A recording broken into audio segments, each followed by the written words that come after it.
How fragile must a man be to hold the most powerful office in the world and still wake each morning with a gnawing hunger for praise? Narcissism is often misunderstood. It is not confidence, not even arrogance. It's desperation.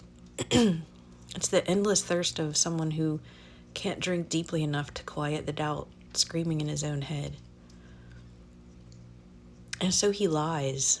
Not lies crafted with care, but lies like shattered glass scattered across the floor, sharp, obvious, and dangerous. He lies because to admit truth would be to admit that the self he has built is nothing more than scaffolding overwrought.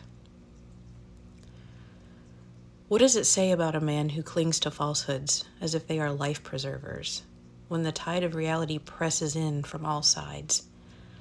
What does it say about a leader who cannot face himself in the mirror without applause and cannot survive silence without rage? But perhaps the darker question is not about him.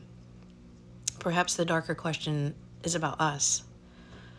What does it say about a nation when millions gather beneath his banner, not despite the lies, but because of them? What does it say about people who are so desperate, so empty, that they are willing to let their longing for certainty be filled by delusion?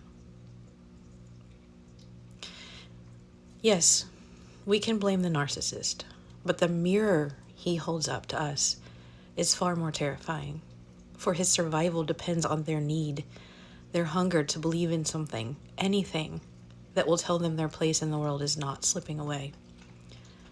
And what do they find in him? They find validation for their rage. They find permission for their racism, their misogyny, their quiet cruelties whispered behind closed doors. They find a man broken in the same ways they are broken, and for that, they call him strong. This is not just about one man. It is about the sickness we have allowed to take root, a sickness that confuses cruelty for strength, that confuses dominance for leadership, that confuses a shallow man's vanity for vision. 8 months into his second term, and what do we see? Not triumph, not healing, but a hollow performance played out day after day, as though if the spotlight never fades, the emptiness behind the curtain will never be discovered. But the emptiness is there, and it seeps outward into our politics, into our culture, into our families and our friendships. The lie is not just his anymore. It belongs to the people who repeat it, to the people who cling to it, to the people who would rather live inside a fantasy than confront the hard truths of who we are. Perhaps that's the saddest revelation of all, that this country was ready for him, that his narcissism did not create the void, but found it waiting, wide open.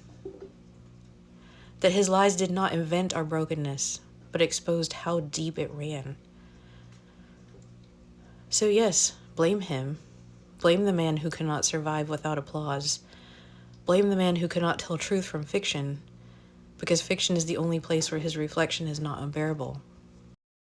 But let us not forget, we are also revealed in this mirror. Our sickness is not only his. Our failures are not only his. This is our inheritance now, to decide whether we will keep following the hollow drumbeat of a desperate man's vanity, or whether we will finally confront the truth of how fragile we have become.